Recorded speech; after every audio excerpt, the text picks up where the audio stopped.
Sabi delikado pala yung pinagagawa ko. Pag sumabit yung yung alambre dun sa gilagid ko. Yeah.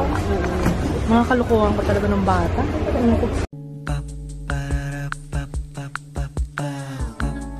This is my family. Good morning, guys! Actually, good afternoon na. Nag-film kasi ako kaya hindi ako nakapag-vlog kanina. Yes. May dance number. Anong dance number niyo? Pakita nyo nga. Sige nga. Asan ang dance number nyo? Wala. Sige nga, go. Go, ate! Hindi mo yan. Paano? Dance. Dance. Dance. Dance. Dance. Woo! Dance. Dance. Dance. Dance. Dance. Woo! Dance. Ayan. Anong klaseng dance yan? Ha? Anong dance? I want dance. Yay! Ang galing! Galing mo! Nice! Ikaw, ate. Saan yung dance mo? Dance! Sino ba yung Dance! Yeah! Ang galing daw, ate! Go, ate! Yay!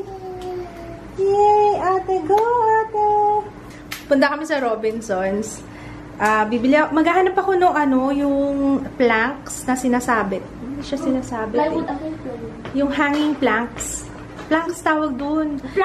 Plywood. Oo, yung parang inaano sa wall. Dinidrill sa wall. So, i-organize ko kasi. Ha? Ginagawa sa shelf. Kailangan ko kasi i-organize yung mga gamit ko doon. At saka kailangan ko na i-set up yung from Miss Bella, yung organizers. Hindi ko pa nasa-set up kasi. Punta tayo sa handyman. Titingin ako doon. Si Papa pumunta sa City Hall para magbayad ng amilyar ulit.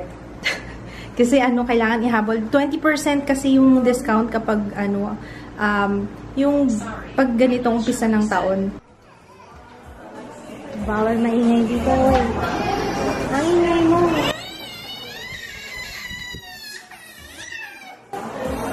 Palakarin yan. Andito kami sa may Ideal Vision kasi si Jaya nawala yung salamin niya. Hindi ko pa nasabi ngayon na lang. Bruha to sa punong tapo to. Anong bakit? Natural magkagalit ako siya. Ang mahal pa naman ng last na salamin niya. Yun yung nawala. Una na muna yun, natanggal yung isa. Yung isa dito, kaya pinakabit niya. As in, improvised na kabit. Tapos yung pangalawa, yung dito naman sa kabila, si Jared naman na nakasira, diba? Si Jared naman na nakasira. Oh, tapos ngayon, tapos nung pumasok siya, hindi niya na naiuwi, nawala. Napakamalas naman talaga ng salamin niya yun. So yun, dito kami sa Ideal Vision. So binili ko na lang sa kanya ngayon yung pinagawa ko, yung pinakamura.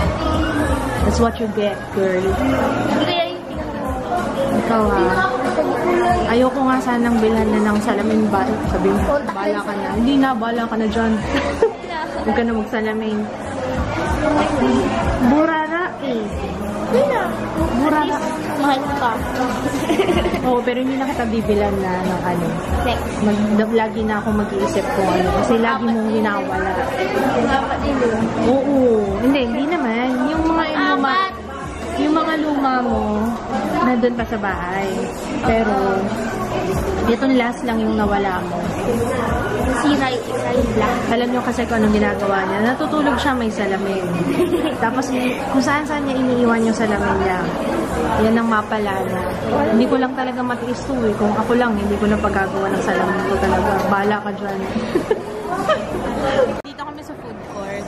Dapat magluluto na lang kami sa bahay. Kaso nagkaayaan na kagad. Kasi nagutom kami nang dumaan kami dito sa food court. Si Jayaw.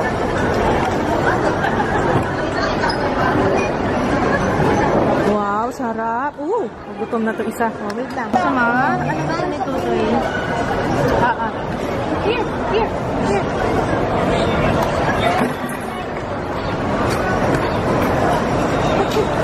Kahanap ako ng planks. Meron dito sa handyman. Eto, diba sakto to, guys? Ayan, Jaya, imagine mo, okay ba? Maganda brown. White. Brown. White. Botohan tayo. White. Brown. Basta sa akin, white. Ito, okay din to kasi wala naman akong mailalagay dito. Ay, papalo ko kaya sa pot mo to.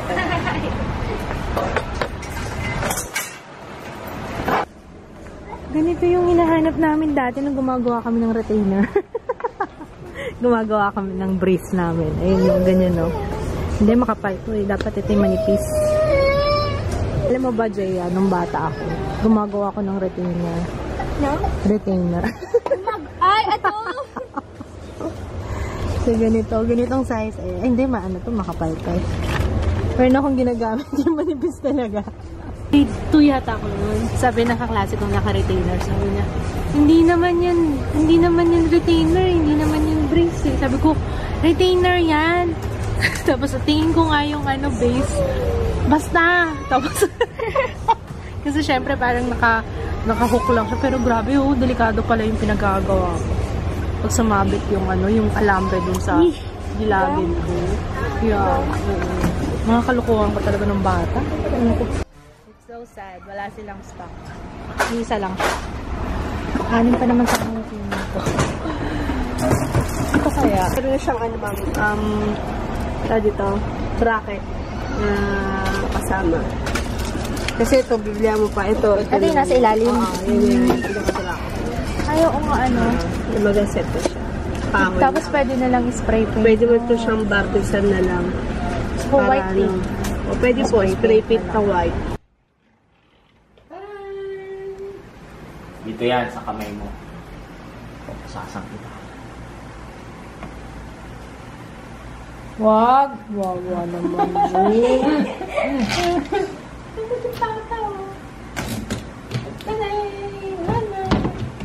Hindi na mabubukasan niyo. Para sa ref. Kasi nagbubuksan ng ref to eh. Wala kang para sa ref. Wala kang Hey! Hey!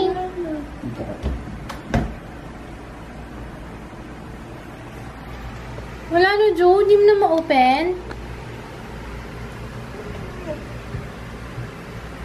Pinag-aaralan pa niya. Ano ba ito? Naku, sinisira. Sirain. You know what? I can't live like this anymore. Kailangan ko na magligpit. Ayoko na talaga ng kalat. Tingnan niyo, ha? Tulungan mo ako, yes. Yes, please. Tulungan mo ako. Ano yan? Madumi yung daliri mo? Ginaganon-ganon niya eh. Madumi ba yung daliri mo? Ay, hindi. Huwag na. I can do this myself. Bumili pala ako ng SD card. Ayan. Kasi hindi ko magamit yung isang SD card kasi baka ma-recover ko pa yung mga clips na na-delete ko. So, bumili ako nito. Class 10. Dapat ganito yung gagamitin sa camera. And then, ito okay to for full HD recording. 32 gig. 950 pesos siya. Huwag ka maingay kasi magigising yung kapatid. Kalahati. Kalahati lang.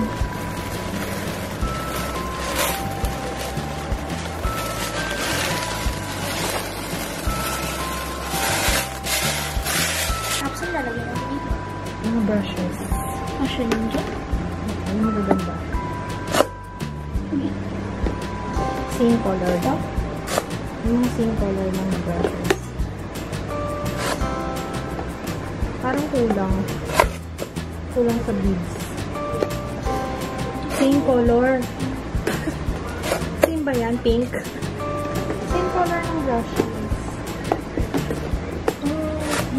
Break time muna ako. Ang dami kong lilipit eh. Grabe. Parang karoon lang din ako nag-boss. Ano? Matagal na ba? Kaya siguro, ang sikip-sikip ko na doon na nalimutan na ako. Ang hirap mag-film kapag magulo yung paligid mo. Parang nakaka-stress. So, para mawala ang stress natin, kumain tayo ng shabu-shabu. Ito yung sa sa supermarket. Ito yung nabibili sa supermarket ng shabu-shabu. 100. Magkano na to, Papa?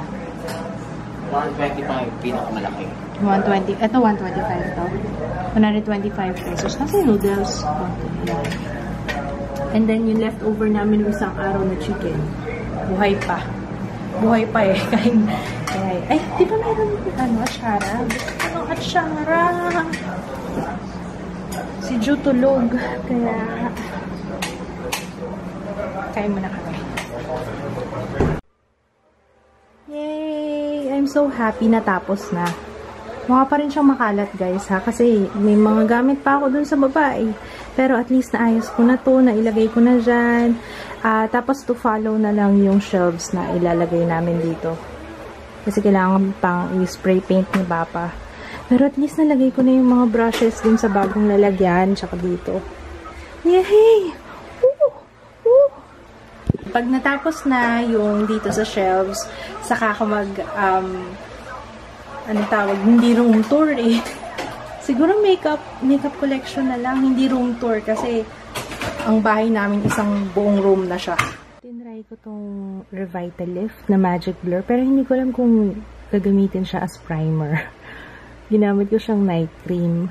Pero maganda siya kasi ang kinis sa face. Pagkatapos ko siyang gamitin ngayon, i-apply, ang kinis sa face, ang sarap hawakan.